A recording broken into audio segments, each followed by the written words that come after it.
por que a educação está emperrada no Brasil, né? E né, se nós pegarmos historicamente lá, 2010, havia um plano de aumentar o percentual do valor do nosso PIB investido na educação, né? A intenção era ir subindo lá 1%, 0,5% ao ano, até chegar a 10% do PIB. 10% do PIB, não sei se alguma nação do mundo gasta 10% de toda a sua riqueza só na educação. Hoje nós estamos na casa de 6 a 7% do PIB, de toda a nossa riqueza, empenhado só na educação. Eu pergunto a vocês, se aumentar para 10%, será que a educação vai ficar boa? Será que se nós, no lugar de gastarmos algumas centenas de bilhões de reais, nós aumentarmos um pouquinho esses bilhões de reais, será que vamos ter, será que é dinheiro o problema da nossa educação?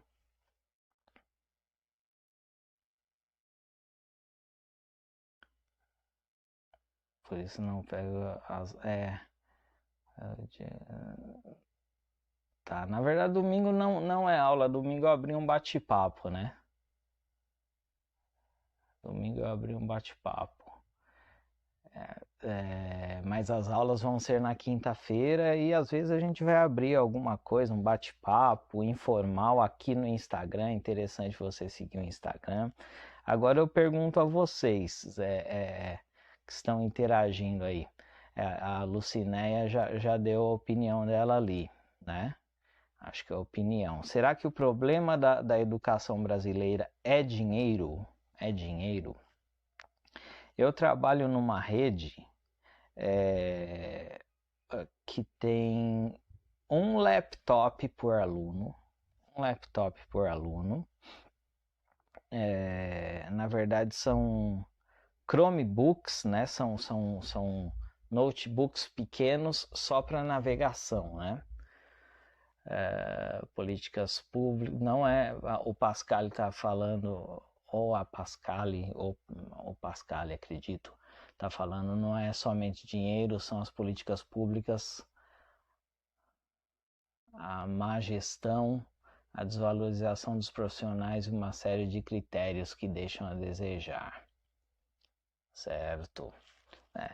Na verdade, eu acredito que se vier mais dinheiro para a educação vai ser pior. Acredito que já estamos gastando demais com educação. Educação é cara demais para um país que tem tanto déficit em outras áreas, em segurança pública, etc. e tal. Por que a educação tem que ser tão cara, né? Eu trabalho numa rede, como eu ia dizendo, onde o professor chega na sala de aula. Ô, boa noite, Nachelle, tudo bem? Opa, muito bom tê-la aí com a gente desde o México, minha amiga Nachelle. Eu trabalho numa rede onde as escolas são muito bonitas, muito equipadas. O professor chega na sala de aula, pega um controle como esse aqui, né, espeta o cabo USB do seu notebook, tem os Chromebooks dos alunos e os notebooks dos professores. Ele espeta o notebook numa tomadinha perto do quadro, pega um controle desse aqui, aí desce uma tela branca na frente do quadro e ali ele projeta tudo que ele quiser, tecnologia de ponta, inclusive o projetor é daquele tipo que não tem perigo de você passar na frente e fazer sombra, porque é aquele projetor que fica bem pertinho da parede e ele tem um ângulo especial, então ninguém passa na frente, não tem perigo de você entrar e ficar aquela sombra, seu rosto ficar ser projetado em você, né? É o que há de mais moderno em projetor. Então você vai nas escolas mais longínquas dessa rede que eu trabalho, e não estou dizendo que ter tecnologia seja ruim, tá? Mas parece-me que não falta nada lá, né? Quando eu precisei ir num posto de saúde desse mesmo município, aí eu vi um monte de coisa faltando. Agora na escola eu não vejo nada faltando em termos de tecnologia, não. Acho que a falta de investimento é um dos fatores, mas a falta de interesse é pior. A opinião da Simara. É a opinião da Esmeralda. Não é falta de dinheiro, é sim falta de gestão. O não querer que a educação avance. Para eles, os ali na base não tem importância. Quanto mais dinheiro entrar, mais desvios. O interesse nos desvios, né? E há professores que ficam, né, colegas meus que ficam enlouquecidos querendo que venha mais verba para a educação. Olha, isso não vai representar aumento de salário. Essa verba não é para salário, gente, não é para salário. Poderíamos ter muito menos de dinheiro na educação e ter salários decentes para professores, tá? Afinal de contas, temos muito menos dinheiro na saúde e temos médicos bem mais remunerados, né? Não digo que os médicos deveriam ser menos remunerados. Abraço, Marcos Ribeiro, abraço, Marcos. Então, tem vários fatores. A Jurema está dizendo aqui, a escola é pública ou particular? Estamos falando de escola pública, né? Estamos falando de educação pública, mas estamos falando de educação como um todo, né? E o que acontece? Existe uma coisa na LDB que diz que a educação ela é responsabilidade do Estado e da família. Mas a gente vê na prática um desvio disso, a educação sendo colocada no colo só do Estado. O que significa Estado? Estado significa poder público, né? Então, tanto na esfera federal, por isso não estamos falando de políticos, tá? Tanto na esfera federal, como nas esferas municipais, como nas esferas estaduais, que são o meio do caminho entre o maior que é o federal, o médio que é o estadual, o menor que é o municipal. Então, quando falamos de Estado, estamos falando dessas três esferas, né? E a responsabilidade é do poder público, a responsabilidade da educação é do poder público e da família. Mas não é o que se tem pregado na prática, que a família tem responsabilidade pela educação. E algumas famílias se sentem muito contentes com isso, né? E chegam na escola e muitas vezes cobram, esse professor não vem, faltou professor, faltou isso, faltou aquilo, não veio o kit, não veio o auxílio, não sei o que e tal, e cobrando tudo do Estado, né?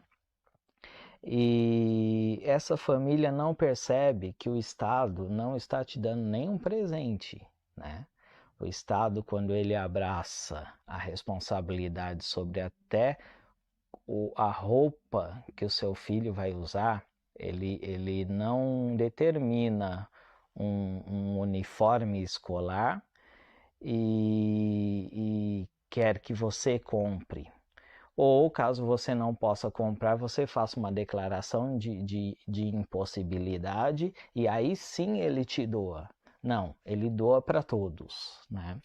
Ele não determina que você compre caderno, lápis, caneta. Não, ele doa para todos, né? O que o Estado quer é tirar de você o direito de ensinar para o seu filho o que você acha que é de valor, para que ele faça isso, para que ele manipule o seu filho. Boa noite, Fátima. Boa noite, tudo bem? Então,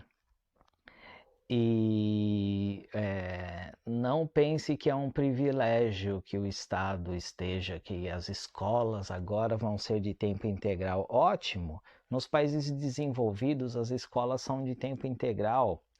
E as escolas funcionam bem, porque as escolas são centros esportivos e culturais, onde a criança não estuda mais do que 5 horas em sala de aula e depois ela vai para as múltiplas atividades que lhes são ofertadas nesses centros, como se fossem os céus aqui de São Paulo, mas como se fossem os céus se estivessem em pleno funcionamento, né? Faz de conta que os céus funcionassem bem, né? Isso que são as escolas de tempo integral em países desenvolvidos, né? Melhor é que o seu filho tivesse mais tempo para ser educado por você e não ficasse lá na escola entediado, irritado com aquele espaço. Estou bem, graças a Deus, Fátima, estou bem. E então o que nós temos hoje é uma distorção, é uma distorção. Bom, estão servidos aí um vinhozinho de noite, ninguém de ferro. É uma distorção do que deveria ser, né? E cada vez que tiram de você a responsabilidade de ensinar o seu filho, aí eles tomam para eles. E quando eles tomam para eles, você não tem muito o que reclamar. Por exemplo, no nosso bate-papo de domingo à noite, eu li um trechinho de um livro, né? Eu vou trazer outros livrinhos aí para a gente ler alguns trechinhos, né? Eu li um trecho de um livrinho no nosso bate-papo de domingo à noite e não sei se eu tô com ele por aqui, né? Falando coisa de menino e coisa de menina. Ele falou várias coisas que é costumeiro que as meninas façam, várias coisas que é costumeiro que os meninos façam. Aí me surpreendeu um item nas coisas de menino. Nas coisas de menina também me surpreendeu um item, mas eu vou falar das coisas de menina. Ô Marquinho, agora sim eu sei de que Marco se trata.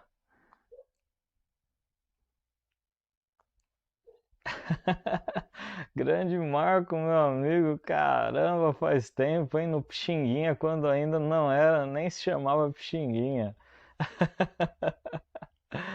Que maravilha! E Marco é um amigo de longos anos. Caramba, Marco, que legal vê-lo aí. Inclusive um grande professor aí de matemática, qualquer hora pode participar aí, ajudar a gente com o seu conteúdo, Marcos. A destruição e descuido, as falas do Marcos aqui, meu amigo. Com a educação é um projeto político. Não há e nunca houve uma continuidade na educação. Cada um que entra muda tudo a seu bel prazer. Exatamente. Então eu vou. Ô Marina, boa noite. Chegou, que beleza. Cris, minha amiga Cris. Tá junto aqui, minha amiga Cris, que legal. Joia. Deixa me ver aqui. Deixa me ver. Alguém falou. Acho que foi a Simara. Falta de investimento é um dos fatores, mas a falta de interesse. Simara, eu posso estar errado, aqui é um bate-papo livre, mas eu não vou concordar que exista falta de interesse. Eu não vou concordar que exista falta de interesse. Eu vou, na minha opinião, eu concordo aqui com a fala do Marcos. A destruição é um projeto. A destruição é um projeto. Inclusive, a conversa que nós tivemos no domingo, eu subi para o YouTube com o seguinte tema: a educação no Brasil nunca falhou. Na minha opinião, a educação no Brasil nunca falhou. Existem dois sentidos para a palavra educação, né? Educação com letra maiúscula, né? Que é a instituição educação, né? Eu estou discordando com meus pensamentos, tá? De maneira livre. Eu gostaria que o pessoal participasse aí com suas opiniões, como já está participando. Mas assim, de maneira livre eu estou discordando, né? De repente alguém possa me corrigir se não encontrar lógica no meu argumento. Mas o que acontece? A educação dá a impressão que falhou, mas a educação vem funcionando. A educação com letra minúscula é o aprender, né? É a educação que você oferece para o seu filho, por exemplo. Agora, a educação com letra maiúscula é a instituição. E esta educação instituída, ela nunca falhou, não. O seu objetivo continua em pé e continua dando certo. Deixa eu ver a fala da minha amiga Cris aqui. Esqueci que seria 21, mas estou desde as 20 procurando.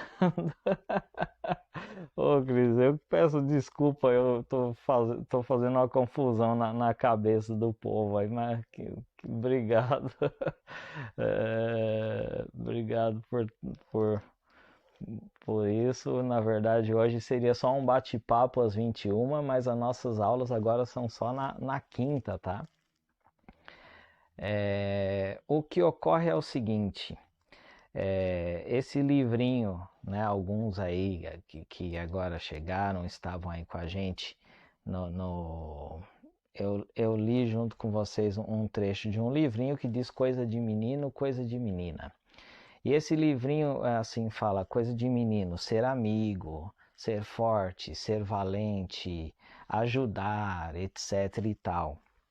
Aí um dos itens lá do coisa de menino, coisas de menino, se juntar para brincar de boneca. Eu não estou falando coisa de menina, foi na parte coisas de menino, se juntar para brincar de boneca. Tá?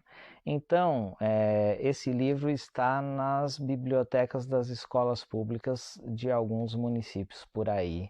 Vai ser fácil encontrar esse livro. Tá? Na verdade, essas editoras que fornecem livros para as escolas públicas, elas já têm ali um viés já fechado, né? Os autores são obrigados a seguir algumas coisas, a inferir algumas coisas, a inserir, melhor dizendo, algumas coisas no conteúdo desses livros, senão eles estão fora, né? Senão eles estão fora. E venha cá, eu não acho que juntar para brincar de boneca seja um costume de coisas de menino. Até hoje, se amanhã for, tudo bem, né? Não estou querendo ser contra uma causa ou outra. Estou dizendo que estão trazendo para a instituição educação, para a educação com letra maiúscula, para a educação instituição. E para o debate político, coisas que são debate da sociedade, não são políticos nem educacionais.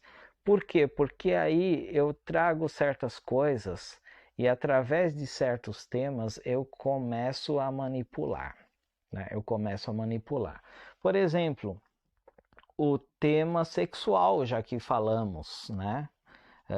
Da questão do menino brincar de boneca. Não tem problema nenhum em menino brincar de boneca. Só achei curioso por que tinha que ter isso. Oi, Ângela. Olá, tudo bem? Minha amiga Ângela, minha amiga professora Ângela, lá de Indaiatuba. Mas, por exemplo, quando você coloca certos temas muito abrangentes, eu falei da questão da abrangência dos temas, né? Você não tem mais língua portuguesa e língua inglesa ou espanhola, né? Você tem linguagens, né? E nas linguagens você ainda tem artes e você ainda tem educação física. Então eu deixo a coisa muito abrangente, abrangente demais. Eu pego o que era uma matéria e transformo num mundo todo. E dentro de linguagens, eu posso, por exemplo, começar a ensinar a criançada certas coisas, certas atividades que a gente vê hoje em dia acontecendo, atividades práticas que envolvem o tocar do corpo de uma criança na outra, tá? Trabalhei numa escola, trabalhei numa escola, mas não como professor, porque eu não sou de ensino fundamental 1, mas na parte administrativa de uma escola, em que os inspetores tinham que ficar vigiando o tempo inteiro as crianças de até 5º ano, porque vigiando dentro do banheiro, os inspetores iam para o banheiro na hora do intervalo, porque as crianças ficavam se experienciando lá. E agora não tem mais essa de separar banheiro feminino e banheiro masculino e isso ser suficiente. Não, os meninos e as meninas ficavam se experienciando entre meninos com meninos e meninas com meninos mesmo, meninas mesmo, no intervalo da sala de aula, tá?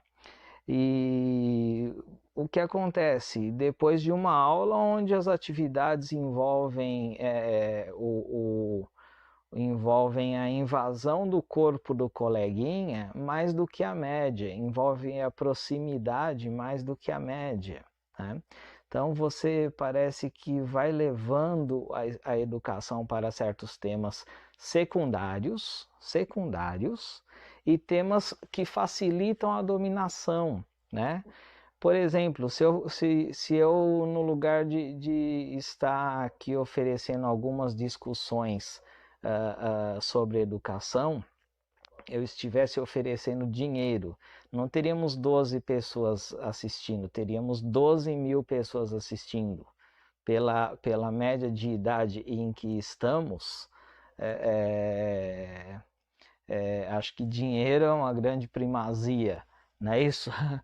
A mesma coisa, ofereça educação para uma criança na puberdade e você vai ter pouco interesse. Agora ofereça sexo, né, nas entrelinhas do tema para uma criança de pouca idade e você vai ter toda essa geração na sua mão para fazer o que você quer. E você ainda está tirando da família a responsabilidade de educar e está colocando sobre o Estado a responsabilidade de educar. Deixa eu ver o que a Cris fala aqui. Sabe as palavras, penso igual, não há falta de interesse, muito menos falhas. E também vejo que as escolas são depósitos de crianças, que muitos pais entregam para que os professores ensinem e eduquem, né? Exato.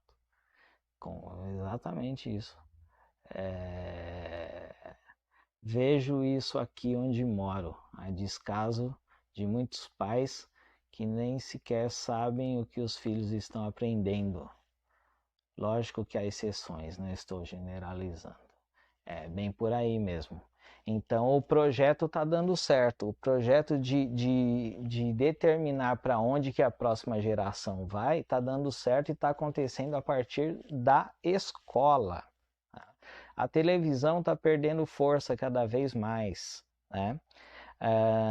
A internet, você consegue controlar a internet do seu filho.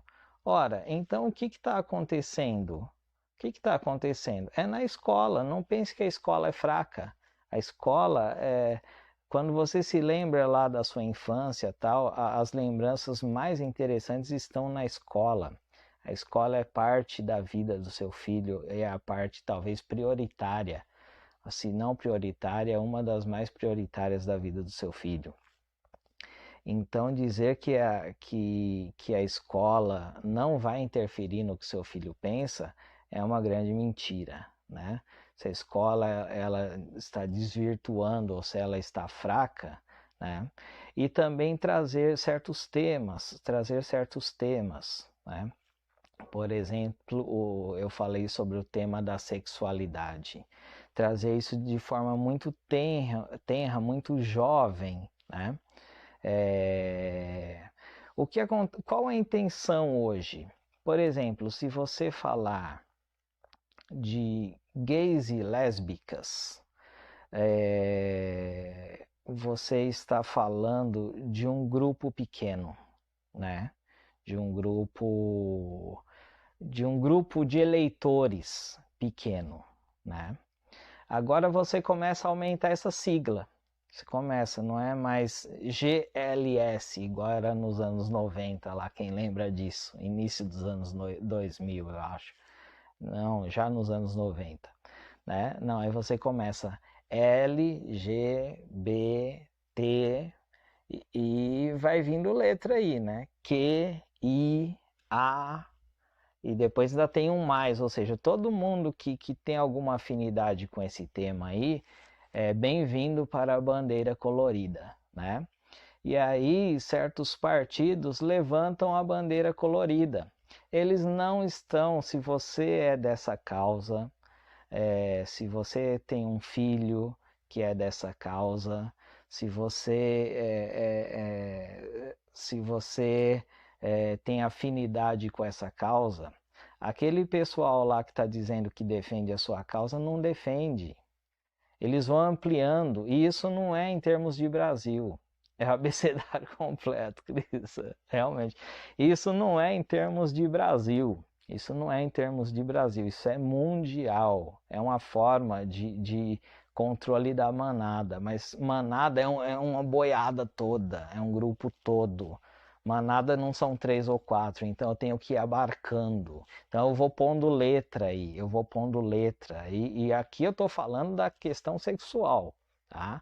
Eu não estou tratando de outras questões onde eles pegam um grupo muito grande e eles falam exatamente o que esse grupo quer ouvir e pronto, já tem esse grupo na mão. A pessoa não percebe que ela pode ser heterossexual, que ela pode ser bissexual, que ela pode ser monogâmica, poligâmica, sem precisar apoiar governo. A Constituição permite. A Constituição permite. Não mudou nada na Constituição. O governo não precisa te apoiar. O papai não precisa te apoiar. É você. Nós vivemos em democracia. Tá? O grande líder, você não precisa se dobrar para o grande líder. Tá? Agora, se você tem afinidade com o que acontece lá na Coreia do Norte, que você precisa se dobrar para o grande líder, todos os monumentos em que você passa do grande líder, você tem que se dobrar para eles.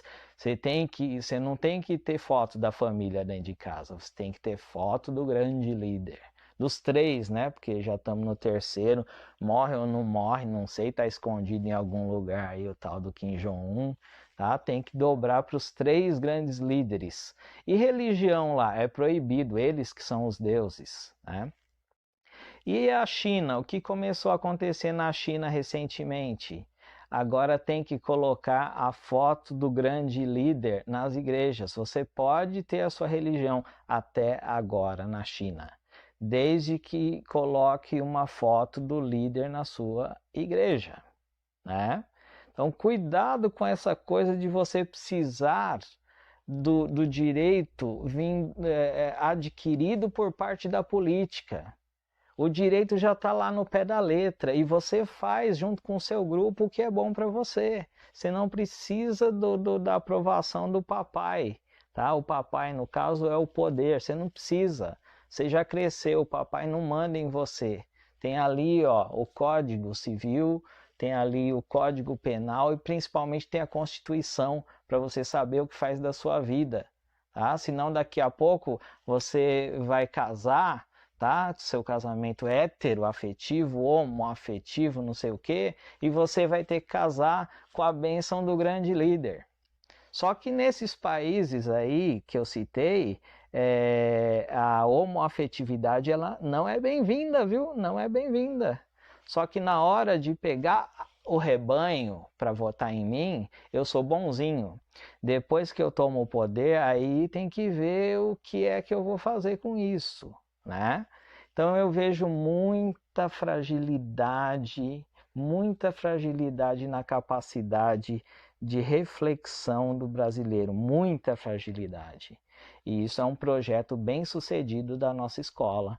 E não adianta falar, é agora desse governo, é do governo anterior, é do anterior ao anterior. Não, isso é antigo, isso é antigo.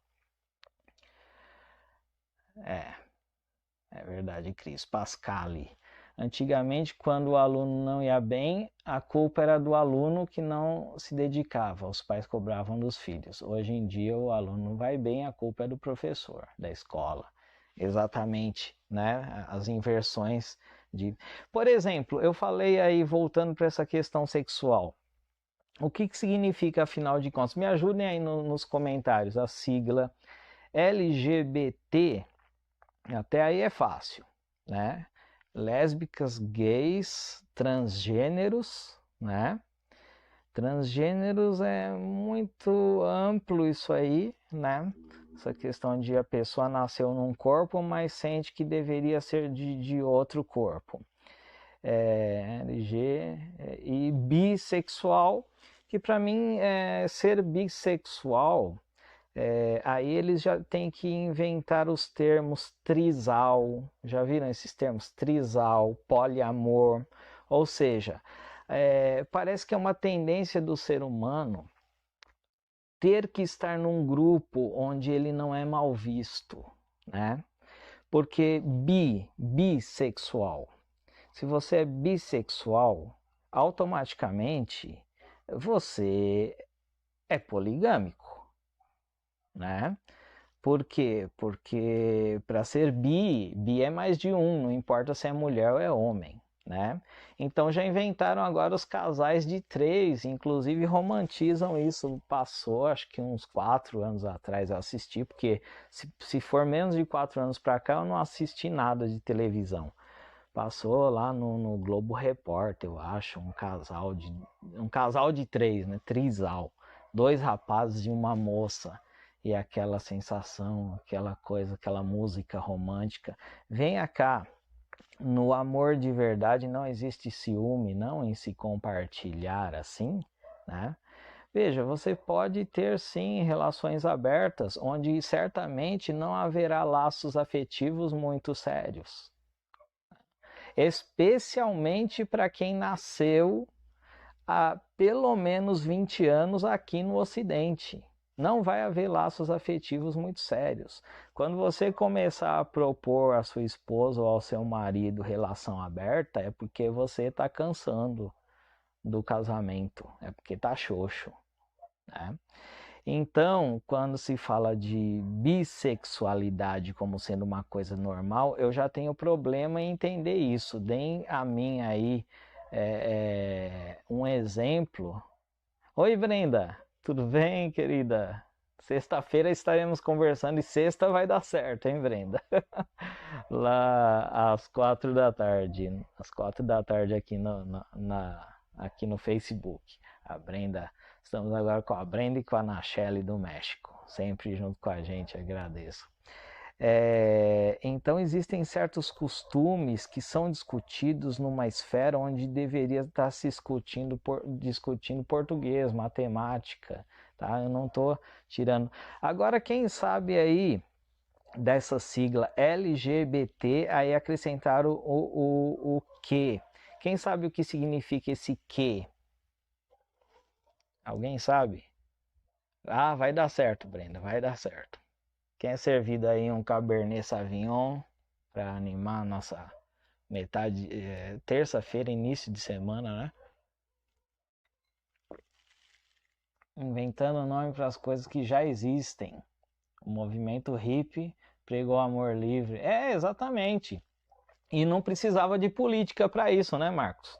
E que qualquer um tem direito, exatamente, mas estão inventando nomes para quê? Para trazer para a bandeira deles.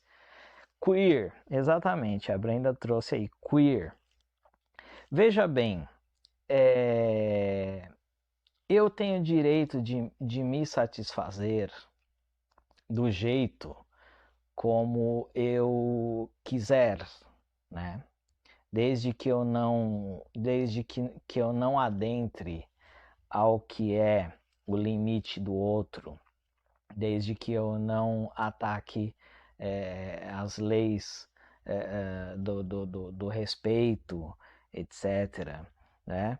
Eu tenho o direito de fazer o que eu quiser. Agora, a politização e a colocação de certas coisas dentro do ambiente escolar, por isso que eu digo, quando você fica contente porque o Estado ensina tudo para o seu filho, você não precisa mais se preocupar, né? Vamos tirar o nome Estado e vamos pôr outro nome. Inclusive o Marcos, meu amigo Marcos, falou do movimento hippie. O arco-íris vem do movimento hippie, né? O arco-íris vem do movimento hippie. E. Ah, o vinho! Tá bom, viu? Vou mandar aí uma taça. E veja só, o que significa o queer? Quem sabe nos dizer aí? Se quiser até compartilhar a tela. Bom, vai acabar dando errado, né, Brenda? Vamos testar antes esse negócio de compartilhar a tela. O queer é aquela pessoa, né? Segundo o que eu pesquisei, porque eu fiquei bastante tempo, mas o que é esse que acrescentaram aí? É aquela pessoa que não se sente mulher, homem, ou seja, ela não se encaixa no código binário. É aquela pessoa que se sente, sei lá, né? Vocês vão procurando na internet, vocês vão procurar, vocês vão encontrar pessoas que se sentem cachorrinho, por exemplo, né? Uma mulher, por exemplo, com um rabinho de pelúcia e com seu parceiro ou parceira ou parceiros sexual latindo e obedecendo a todos os outros, né? E aí ela faz parte do movimento queer, porque ela não se sente do código binário, ela se sente um animal, né? Ou então um outro vídeo também que eu já cheguei a ver, onde um grupo de rapazes se unem numa festa com muita bebida e obviamente com sexo para rolar depois, mas ali todos se sentem extraterrestres. Então todos estão vestidos de extraterrestres, né? Ninguém ali ninguém ali como é que fala? Se identifica com o gênero binário, homem ou mulher. Eles resolveram se identificar com um gênero extraterrestre. Isso que é o movimento queer. Você é o que quiser. Talvez alguém já viu sobre um senhor americano, acho que 2 anos atrás, que decidiu que ele tinha 60 e poucos anos, ele decidiu que ele era uma menina. Só que ele não tinha isso a vida inteira. Tá? Ele não tinha isso a vida inteira. Ele cresceu, trabalhou, se aposentou, teve filhos, teve esposa, sustentou os filhos, teve uma vida normal. Com 60 e poucos anos ele falou, eu sou queer. Eu não me identifico com essa coisa de ser homem nem mulher nos moldes normais. Então eu sou uma menina de 6 anos ou de 7 anos, uma coisa assim. E ele resolveu se travestir de menina daí para frente, não sei por quantos anos, né? Ainda deve estar vivo, ainda era um senhor ligeiramente jovem. E ele decidiu que seria uma menina e arrumou inclusive uma família para adotá-lo, né?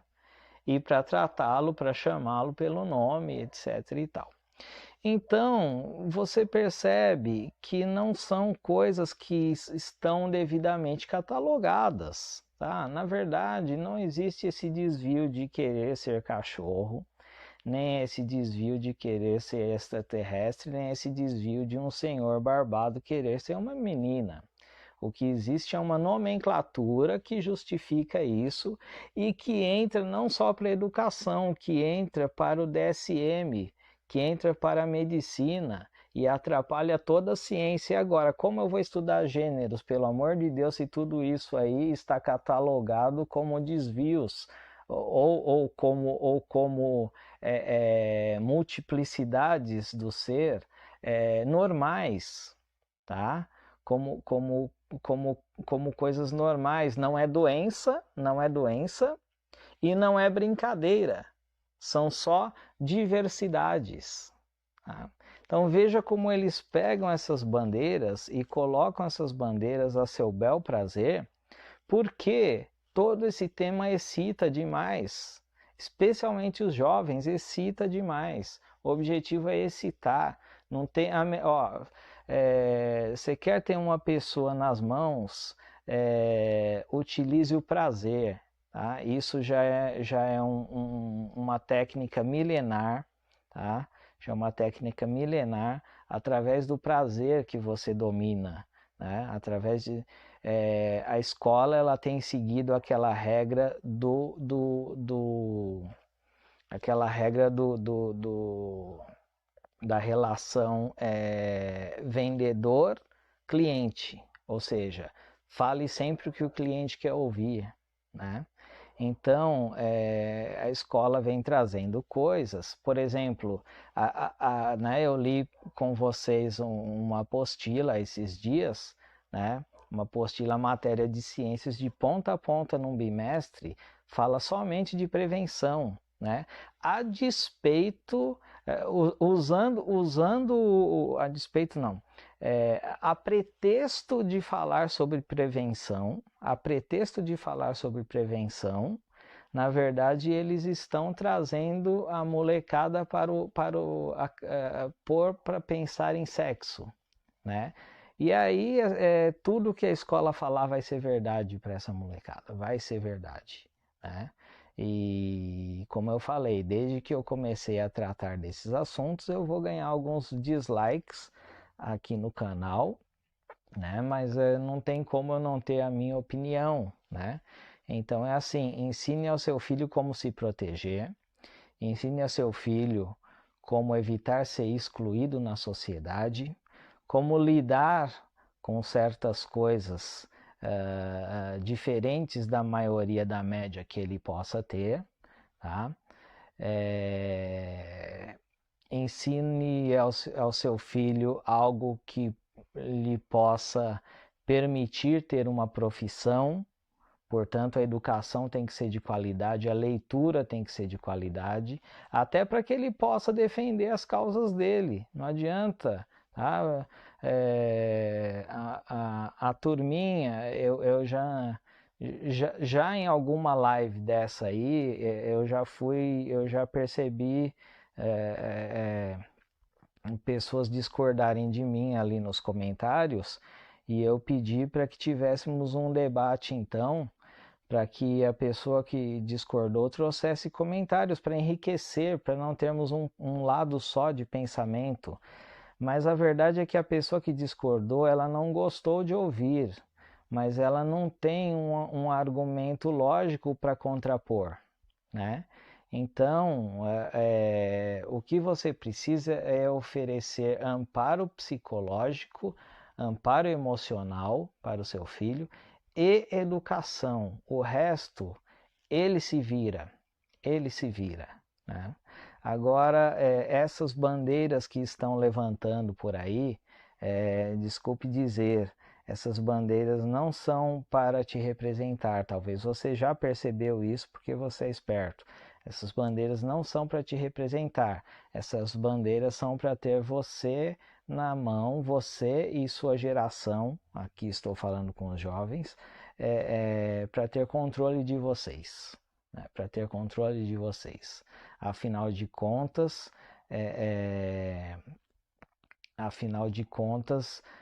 nós temos discursos conservadores que foram tomados por quem está no poder hoje, né? E nós temos se quem está se contrapondo ao poder fizer o mesmo discurso, vai ficar um pouco difícil de entender o que a pessoa tem de diferente. Então precisa se fazer um outro discurso que também traga muitas pessoas, né? E esse outro discurso,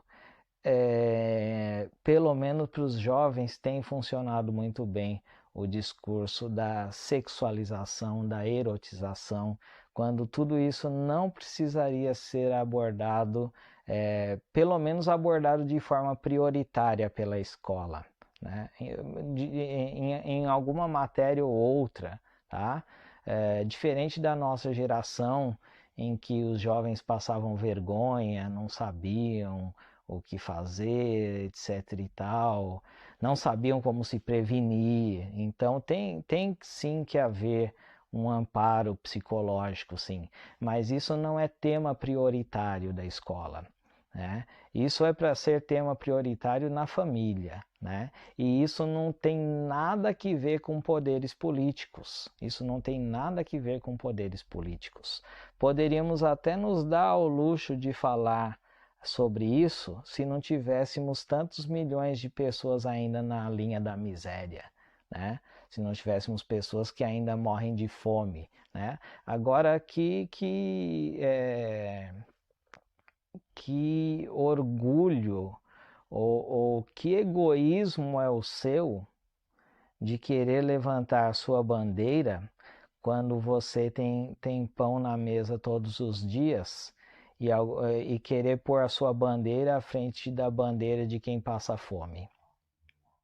Será que isso é um pensamento social? Será que vamos falar de socialismo, né? Tudo é de todos, né?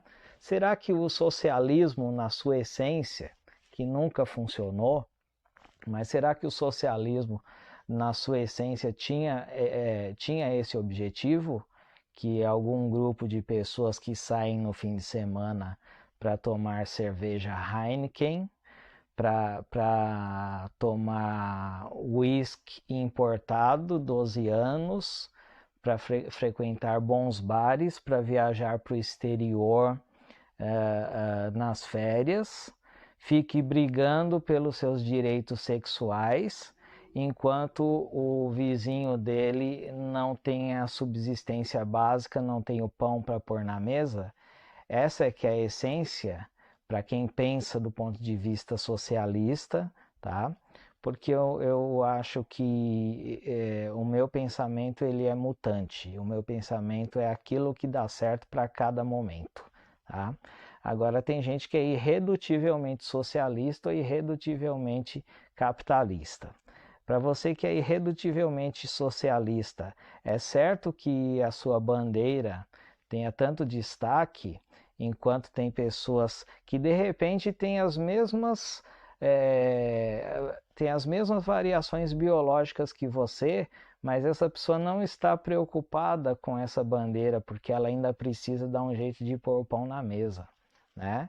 Então perceba que tudo isso, e são os termos que eles mesmos usam para dizer que os outros estão te enganando, mas eles mesmos enganam a sociedade, trazendo esse bando de discussão à tona, e esse bando de discussão se chama o quê? Cortina de fumaça, para que não se veja realidade, né? Aquele início que a gente falou, será que a educação precisa de dinheiro? Pelo amor de Deus, não. O dinheiro não vai vir para o salário dos professores, isso já ficou bem claro, né? O professor ainda continua naquela ilusão de ter o direito, né? Uma das poucas profissões que tem direito de ter 2 vínculos de emprego, né?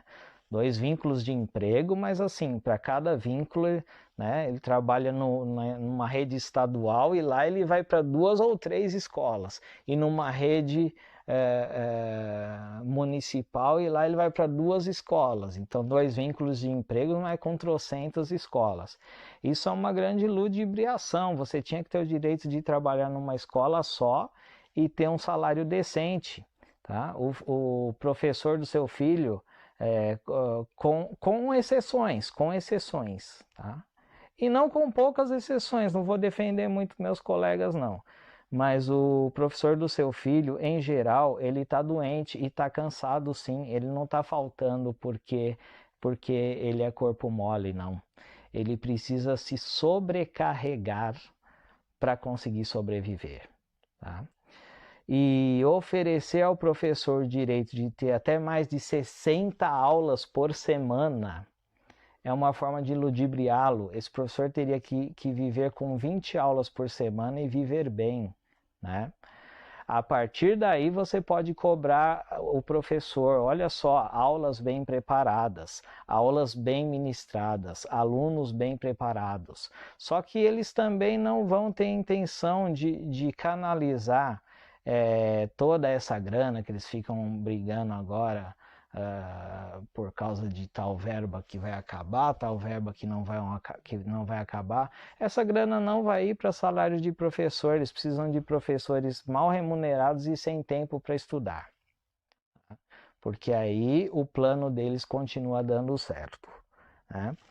E outra coisa, aquela discussão que gerou muita polêmica, reduziram não sei quanto, não estou falando nem de Fundeb de agora, porque eu não estou acompanhando notícia, mas estou falando do ano passado, reduziram não sei quanto da educação, não reduziram nada da educação básica, nunca, não reduziram nada.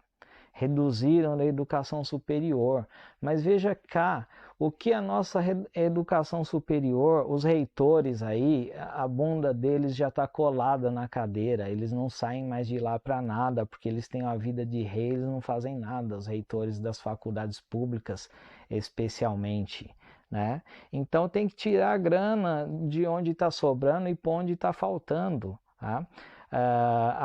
A maior parte das fontes diz que, primeira coisa, qual é o ministério mais caro? Isso nós conversamos no domingo. Qual é o ministério mais caro de toda aquela esplanada dos ministérios? O da educação. Nós estamos em época de pandemia, nós estamos em crise, ainda assim, qual é o ministério mais caro? O da educação. Então veja que a educação não está esquecida não, tá? A educação é importante, tá? A maior parte das fontes diz que 70% da grana que vai para a educação, sabe para onde que vai? Alguém coloca aí, vai lá para o seu filho? Quanto por cento da educação vai lá para a educação básica? Quanto por cento do nosso dinheiro que vai para o Ministério da Educação volta para a educação básica? Marcos, meu amigo Marcos, socialismo é o sistema que os índios vivem. Tudo é de todos, mas ninguém quer ser índio. Mas os países que têm melhor IDH são os que têm uma social-democracia, que é o capitalismo.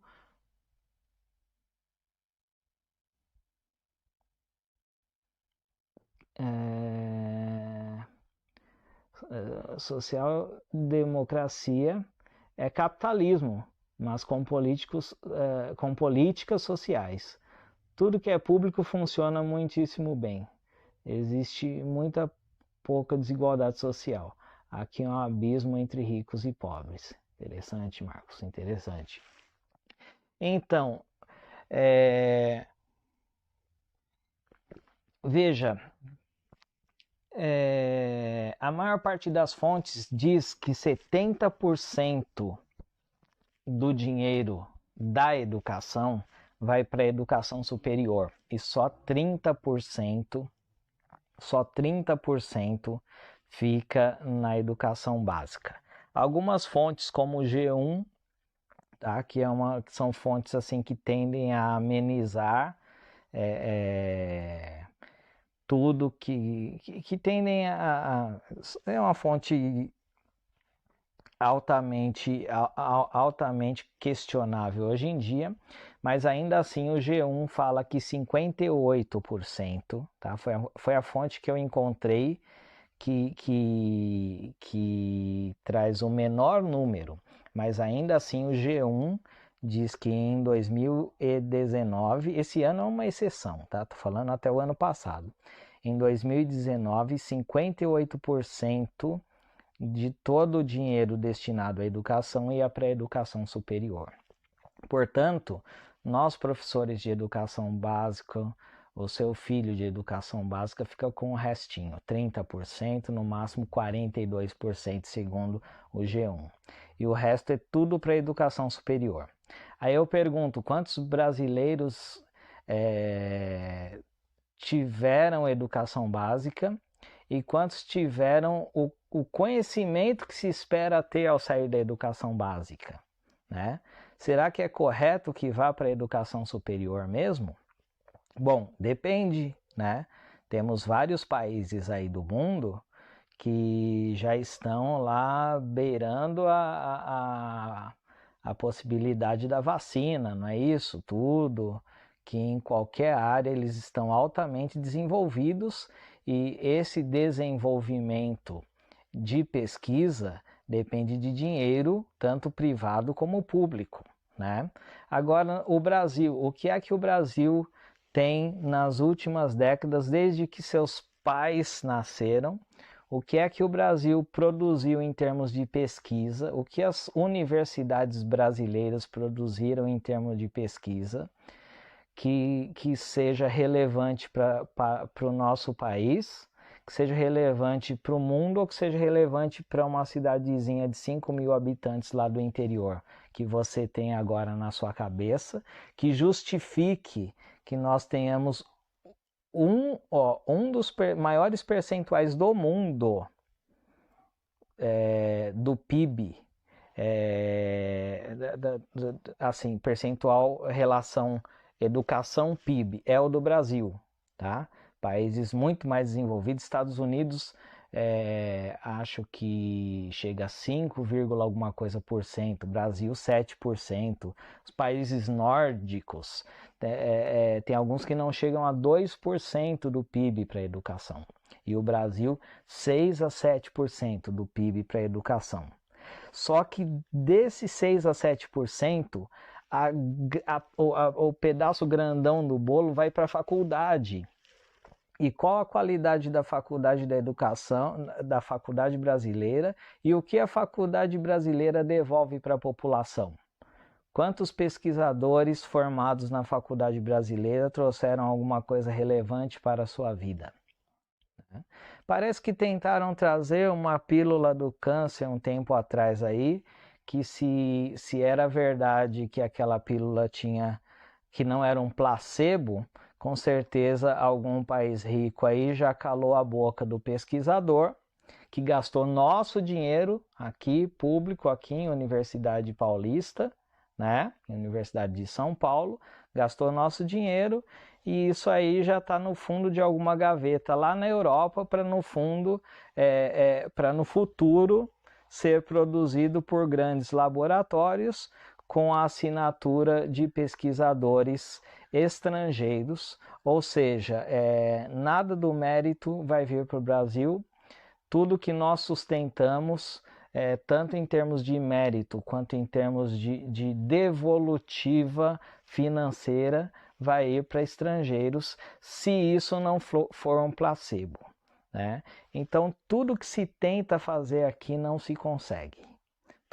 Tudo que se tenta fazer aqui não se consegue. Quando o projeto é bom, não é aceito. Sabe onde está a maior parte das nossas pesquisas? Aqui, né? Quem faz mestrado, quem faz doutorado, quem vai para a área acadêmica, que precisa de dinheiro para pesquisar, está na parte do quê? Na parte justamente dos costumes. Está na parte filosófica, está na parte cultural, está na parte dos que desenvolvem esses materiais para controlar o pensamento da sociedade. Ou seja, existe aqui um interesse muito grande de que haja uma fatia muito grande do bolo da educação na mão de pesquisadores que vão dominar a próxima geração e vão decidir o que a próxima geração vai pensar e vai fazer, né? Então não pense que não há inteligência, nem pesquisa, nem desenvolvimento no Brasil, não. Há muito, né? Estamos muito à frente, os nossos mentores aí estão muito à frente dos países mais desenvolvidos. só que eles estão à frente com interesses bastante escusos, né? Enfim, isso aqui é uma série de coisas para a gente ir falando. Vou trazer mais material aqui para mostrar de fato, né? Para não ficar só falando em outros momentos. De vez em quando vamos bater papo. Legal a participação de todo mundo. Vale a pena a gente pensar em tudo isso, né? E vale a pena a gente pensar em como a gente defender nossos filhos, né?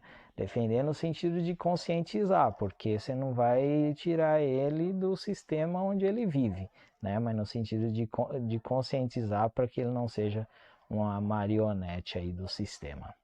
Tá joia? Gente, obrigado aí pelo bate-papo. Bom restante de noite. Eu falei sobre sobre o livro, eu vou deixar para quinta-feira, tá? Eu vou fazer o sorteio do livro, que não deu certo, o programa não ajudou na aula passada, então na quinta-feira eu vou fazer o sorteio do livro. Na quinta às 8 da noite, convidem a galera para nossa aula, vai ser de vírgula, né? E prazer rever aí meu amigo Marcos Ribeiro, professor, amigo de longa data de Guarulhos, trabalhamos juntos uns bons anos já, incrível que pareça, já passa de 10 anos. E prazer rever toda a galera aí, a Cris, minha amiga Cris, a Marina, todo mundo que tá aí, a Ângela. Hoje fomos um pouco mais curtinhos, né? Vamos pegar mais leve. Vamos devagarzinho, mas aos poucos a gente vai trazendo temas desse tipo, temas um pouco críticos também, né? Opa, Marcos, será anotado e vou te dar um alô lá. A gente vai falando aos poucos e aí eu peço a vocês para que compartilhem, né, para a gente fazer a nossa pequena gotinha d'água lá no meio do incêndio, né? Não adianta a gente se acovardar só porque somos uma minoria, não é isso? Não falam de maiorias e minorias? Então, nós somos uma minoria, não somos, mas somos uma minoria que temos a oferecer. Então temos que falar sim. Deixa eu ver o que a Eni está dizendo aqui. O governo brasileiro ganha com a desgraça de quem tem. Assim, não ganha dinheiro com pesquisa. Exatamente. É só lucra. Conversa muito boa. Conversa, obrigado, Ângela. É isso aí. E outra questão, né? Nós estamos em meio a uma pandemia. Tem gente que tá, puxa, tal, que legal, R$ 600 por mês, não sei o que, tal. Esse governo aqui é um governo que trouxe muitos conflitos, muitas contradições, mas até se popularizou um pouco mais, né? Quando alguma coisa vem de graça, a gente fica feliz, né? Mas tem um detalhe, câncer, entendi agora, é verdade. Né? E o que acontece não existe essa coisa de te dar dinheiro, tá? Quando você está numa crise, faz de conta que você está numa crise, o que o seu amigo pode fazer por você, tá? Te emprestar um cartão de crédito, tá? E aí você vai lá e enche a sua despensa, né? Enche a sua despensa. Só que 30 dias passa rapidinho, né? Um período que passa muito rápido.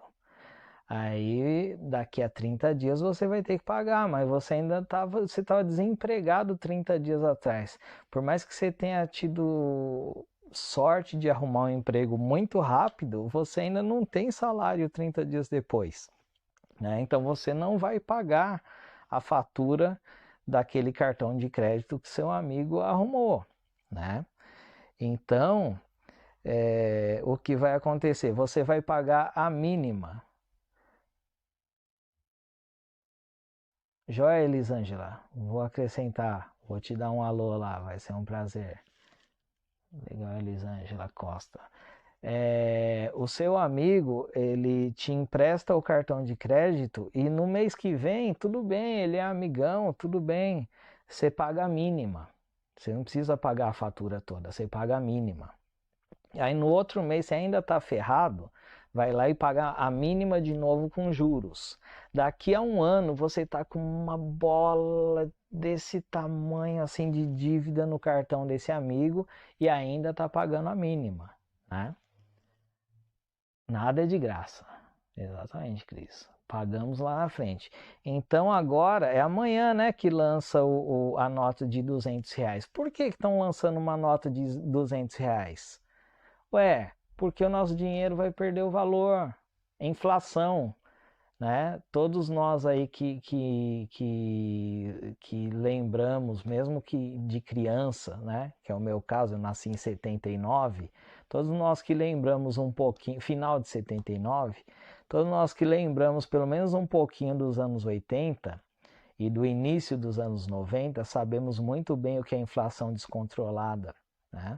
O que é você tem uma nota que vale muito assim e no fim do mês ela vale quase nada, né?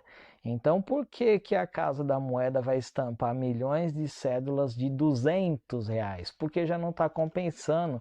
Se estampar de R$ 100, daqui a pouco vai sair caro para continuar estampando. Já estão prevendo a desvalorização do nosso dinheiro, né?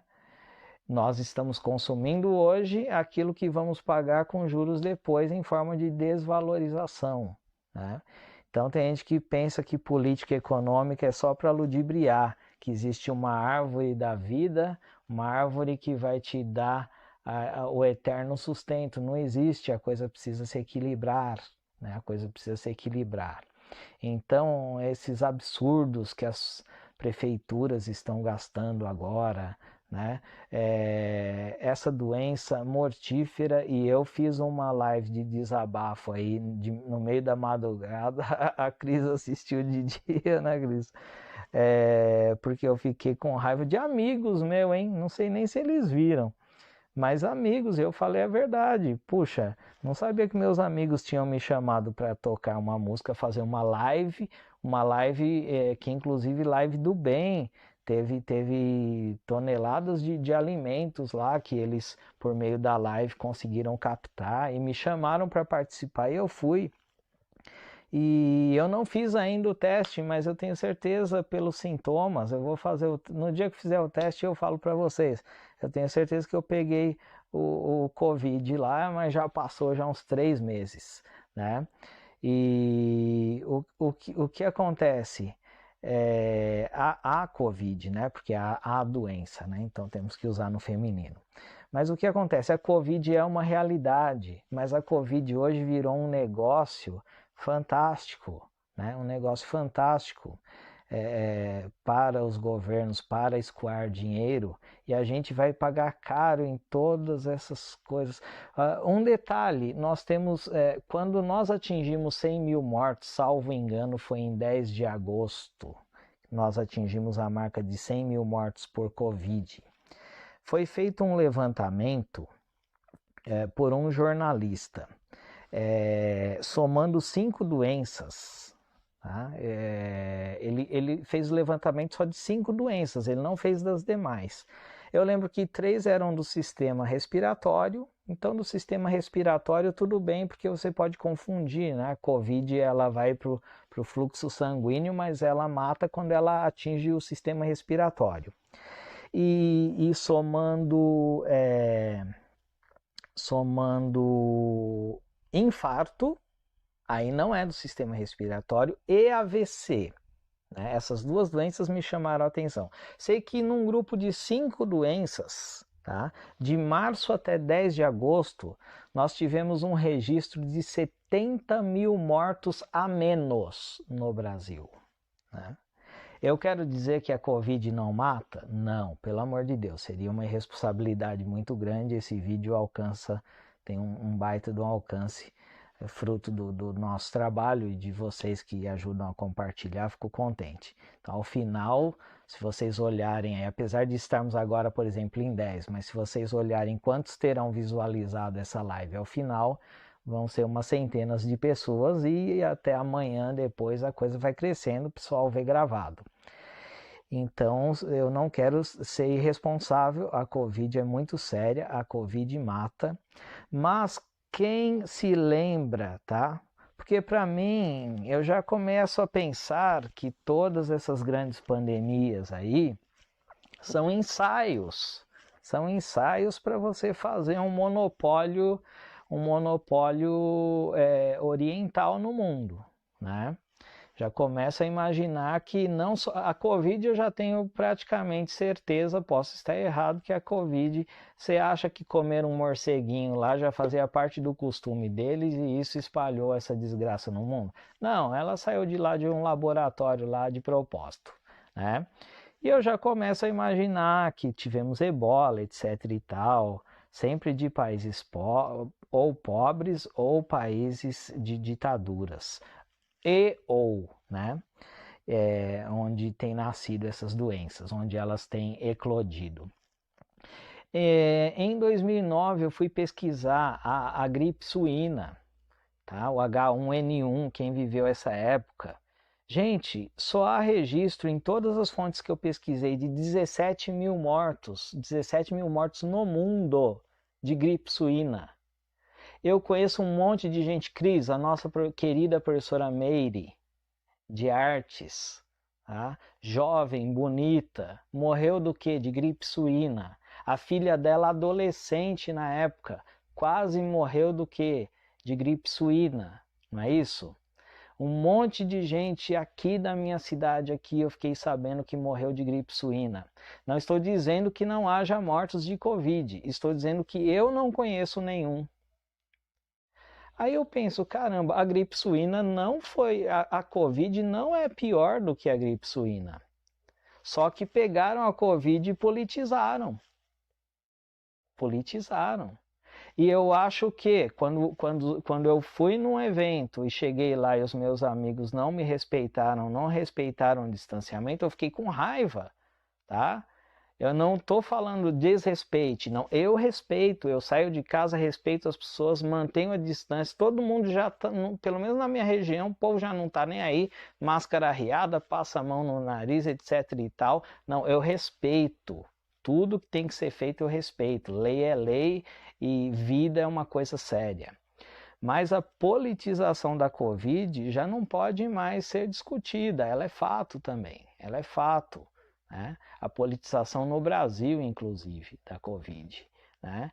Então, é muito delicado uma série de coisas e nós somos só a massa que vai ser, o gado que vai sendo tocado para lá e tocado para cá, e ele não sabe por quê. Em algum momento ele está ali sendo alimentado, em algum momento ele está ali tomando água, outra hora ele está no abrigo, ele não sabe por quê, ele só sabe que ele está aqui e está ali e está acolá.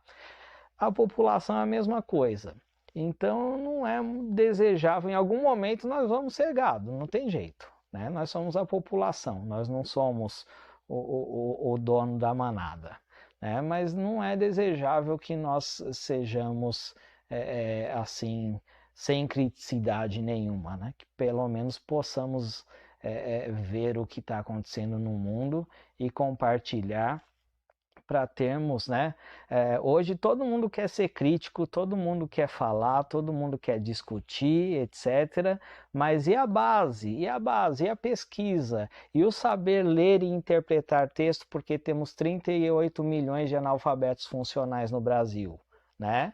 Primeiro eu tenho que descobrir se eu consigo pegar aqui um texto, ler de ponta a ponta e entender o que ele diz. Se eu não entender o que ele diz, então vou tirar uns 3 anos da minha vida para não ser analfabeto funcional.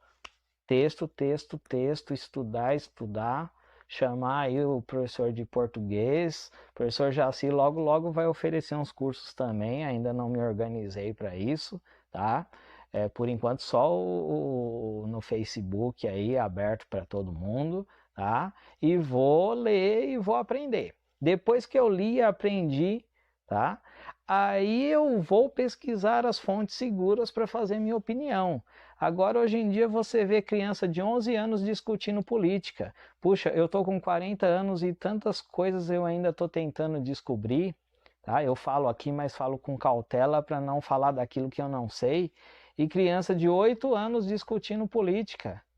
Vem cá, essa criança ainda não teve tempo de ser alfabetizada a contento. Política é uma coisa muito mais ampla, né? Adultos que não sabem quantos poderes diferentes nós temos, mas discutindo política, né? Que não sabem a inter-relação entre os poderes, mas discutindo política, né? Então, primeiro eu tenho que aprender. Primeiro eu tenho que aprender. Se eu não aprendi, eu ouço, eu leio, eu tenho humildade de dizer, olha, nesse quesito eu sei menos, então vou ficar quietinho e vou aprender, não vou continuar quietinho a vida inteira, senão vou ser gado a vida inteira, né? O Marcos falou aqui, vivi esse período, inflação de 1000% ao ano, exatamente. O repositor não tinha muito no mercado, né, Marcos? Mas tinha aquele cara que ficava remarcando os preços. Ele etiquetava de manhã, aí tinha que ver qual a inflação no final da tarde, aí de noite ele ia etiquetar tudo de novo por aquelas etiquetinhas novas, tal. E então, corremos o risco de no ano que vem ou no outro estarmos vivendo isso? Corremos, eu acho que corremos, né? Que não seja nessa proporção, mas eu acredito que o nosso dinheiro está caminhando para uma desvalorização maior do que nos últimos anos. E essa desvalorização tem seus porquês, né? Não adianta você pegar e não contextualizar e dizer, ah, não sei quem é horrível, não sei quem fez isso, não sei, né? Não existe político mágico. Tudo é consequência de fatores históricos que envolvem a política e que envolve até as nossas ações. Por exemplo, ficar comprando coisa para ostentar. Compra o barato para incentivar a deflação. Você compra o caro para ostentar. Puxa, o dono da marca, o dono da grande marca agradece, né? Que ele, quanto mais alto ele lance, mais você tem a vontade de comprar, né? Não sabia da causa da morte da professora May, lembro, ao que todos disseram, na época eu já era professor, a causa foi H1N1, Cris, tá? Eu fiquei sabendo pela fala de outros professores, tá?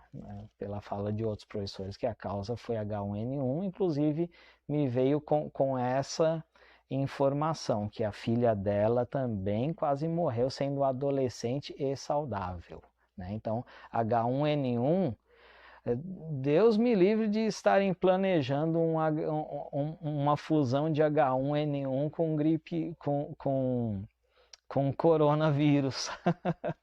Porque para mim a gente está vivendo uma guerra biológica, né? Mas aí não sei, eu já estou na hipótese aqui, né? Posso estar errado, já estou já na teoria, meio que na teoria da conspiração. Mas imaginem a fusão de um H1N1 com um coronavírus, porque qual é o grande problema do coronavírus? É a capacidade dele de se transmitir. Ele se transfere de uma pessoa para outra com muita facilidade, mas a letalidade dele é baixa. Agora, o H1N1 não se transferia com tanta facilidade, não pegava tão fácil, mas a letalidade do H1N1 era muito alta. Então, se você tiver uma doença com taxa de transferência tão alta quanto a Covid e com taxa de letalidade do H1N1, você não vai ter nenhuma gripe espanhola, você vai ter uma peste negra de novo no mundo, né? Não é o que desejamos e ainda bem que estamos numa era tecnológica melhor, né? Quanto aos chineses, eles sempre tiveram esse costume. Posso estar errada, mas é a minha opinião. Te dou a doença e te dou a cura, exato. E quando o mundo inteiro estava atrás de respiradores, faltam respiradores, a China já estava com os respiradores lá prontos para serem vendidos, né? Tenho até a impressão que eles fabricaram os respiradores antes, né? Respiradores pré-fabricados. É. E você que tá. Bom, aí já vamos entrar numa outra teoria conspiratória, né? Mas o TikTok, né? Esses aplicativos aí da China, eles são mais eficientes do que a KGB lá, né? Da União Soviética. A KGB era tão eficiente que o FBI, né, que é a inteligência americana, né, o símbolo dos filmes, etc. e tal, tinha agentes da KGB que entravam para trabalhar como agentes do FBI. Só que ele não era agente do FBI, ele era espião da KGB inserido no FBI. Né? E hoje não precisa de mais nada disso. Hoje você, cada vez que você aperta aí no seu celular, concordo com os termos de privacidade, concordo, porque é muita letrinha, eles estão entrando nos seus costumes, né? Você já percebeu, assim como eu, que a câmera do seu celular e o microfone do seu celular estão ativos o tempo inteiro, mesmo quando você não fala ok, mesmo quando você não está numa conversa como quando que nós estamos, né? Se você ficar falando muito tempo de um produto perto do seu celular, né? Ah, mas eu quero aquela blusa, ah, mas aquela blusinha, ah, mas não sei o que, ah, mas aquela peça de não sei o que. Quando você pegar o seu celular, ele vai te ofertar aquilo que você estava falando, né? Então a gente tem espiões dentro de casa, né? E isso é lógico, isso é um interesse comercial, né? E esses espiões aí são americanos, são europeus, são desenvolvidos em várias partes do mundo. Agora, quando você tem um projeto de poder monopolizador, um projeto de poder como o que a gente percebe na China e aliados, que eles não querem vender, eles querem dominar o poder no mundo, né? Então, eles têm o mesmo espião que a Google também tem. A Google é um baita do espião da nossa vida. Te diz, né? Você entrou numa loja, quando você sai, o que você achou dessa loja, né? E é um espião dos seus costumes, né?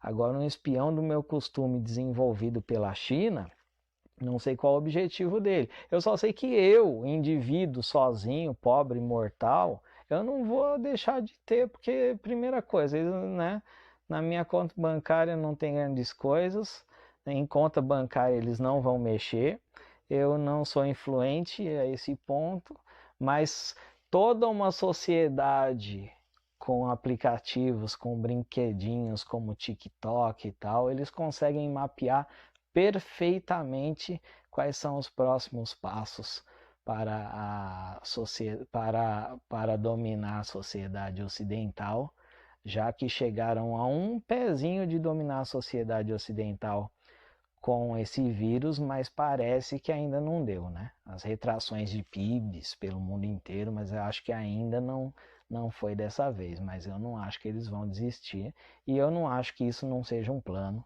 né? Pode discordar de mim aí do outro lado. Deixa eu ver as falas aqui. Muito bom ouvir alguém com tanta lucidez. Obrigado, Marina. Pois é, Cris. Pois é isso aí. Galera, nós temos ainda muita conversa né, muito papo durante a semana. Vamos deixar nossa aula para. Eu tô indo daqui a pouco bater um papo com a Cláudia, que acabou de aparecer aí. É verdade, Cláudia. E eu tô indo bater um papo com a Cláudia lá no. Tô atrasado, né, Cláudia? Tô atrasado. Lá no Insta. Vai lá ver a Cláudia Toledo que comentou aí. Estarei lá, professor Jaci Souza. Vamos bater uns papinhos lá no Instagram daqui a uns 15 minutos, conforme combinado. E vamos ter muita conversa para bater aqui. Muito papo para bater, ideias para trocar aqui no Facebook. E quinta-feira estamos às 8, tá? Aí às 8 com as nossas aulas, quintas-feiras, não mais às terças, para que este professor aqui que vos fala tenha tempo de pôr a vida em ordem, que tá meio bagunçada a coisa. Pessoal, brigadão por ter ficado junto, a conversa foi excelente, uma boa noite para todos, um abraço, um beijão aí. Cuidem-se, tá? Cuidem-se que o vírus é real e cuidem-se que a crise econômica também é real. Mas assim, nada de pânico, né? Vamos que vamos, bola para frente e tocando nossas vidinhas, porque a vida passa e a vida passa, o cabelo também passa e não adianta a gente ficar apavorado, não. É importante a gente ter lucidez e tocar a vida. Até quinta, Fátima, Marina, querida, todo mundo. Prazer rever meu amigo Marcos, de uns bons anos. Ângela, eu que agradeço. Um abração para você, para todo mundo da escola. Maria, não me lembro o restante, de Indaiatuba. E a Cris, minha amiga, desde os 7 anos de idade, hein, Cris? Na verdade, eu tinha 7 anos, a Cris já tinha 17, mas a gente é amigo há muito tempo, não é verdade, Cris? Até quinta. Não, a Cris vai querer me matar. Mas estudamos juntos. Mas eu já tô entregando. Você não tinha 17, mas você tinha a mesma idade que a minha, ou no mínimo um ano a menos. Já tô entregando sua idade, Cris. Pronto, já estamos aí no Zenta, não tem jeito. Lucinéia, boa noite a todos. Um abração, pessoal. Tchau, tchau. Obrigado por ficarem comigo. Fiquem com Deus. Um beijão. Tchau, tchau.